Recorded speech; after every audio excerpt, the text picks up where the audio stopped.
والذين آمنوا وعملوا الصالحات سندخلهم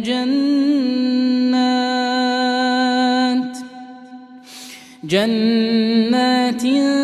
تجري من تحتها الأنهار خالدين فيها أبدا لهم فيها أزواج مطهرة وندخلهم ظلا ظليلا إن الله يأمركم أن تؤدوا الأمانات إلى أهلها وإذا حكمتم بين الناس أن تحكموا بالعدل إن الله نعما يعظكم